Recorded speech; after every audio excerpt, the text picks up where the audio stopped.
And Western Illinois University has agreed to pay nearly $1 million to one of its former presidents. Dr. Jack Thomas led the school for 8 years before stepping down in 2019. Back then, his departure came with a deal, saying he would get 2 years of leave with a full salary, then have the option to return and teach English. But tonight, Western has replaced that agreement with a new payout, which severs all ties between the university and Dr. Thomas. News 8 Shelby Kluver joins us live from Western's Moline campus with the latest. Shelby?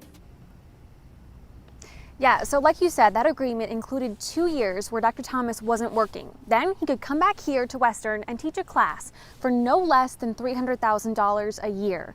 Right now, he is the president of a university over in Ohio, but according to board members, he wants to also teach here remotely.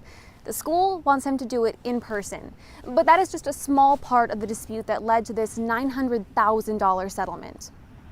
There's no big win here. It was a painful evening. It's a difficult decision. It's a difficult spot. As Western's Board of Trustees tried to close a 2-year-long chapter. Every time Dr. Thomas's name comes up, people get upset. Monday's meeting was about replacing former President Thomas's 2019 exit deal with a new settlement, one that would cost the school $900,000.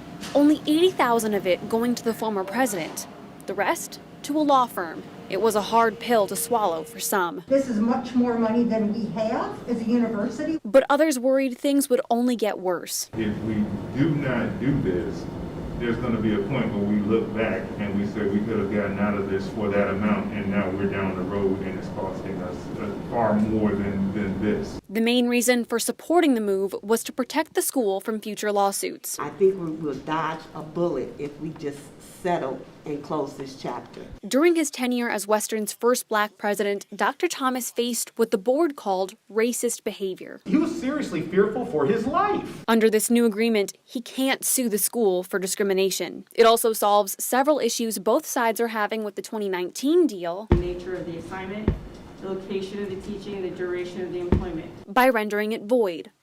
Eventually, almost every trustee agreed to pass the settlement, even begrudgingly. That's a very uncomfortable yes. And now Dr. Thomas has at least 21 days to decide if he wants to sign his part of this agreement. Until then, all that Western can do is wait. Jim? All right, thank you, Shelby. And Moline's mayor says the city's own relationship with Western has had a reboot. You may remember back in February, then Mayor Stephanie Acree criticized the university's enrollment numbers and leadership. Now Mayor Sangeeta Rapati says the conversations between Moline and Western are back on a good track. Focusing on building relationships and being able to have tough discussions when necessary, that's going to be a lot easier when we have a solid footing of good relationships, regardless of who's at the decision-making table.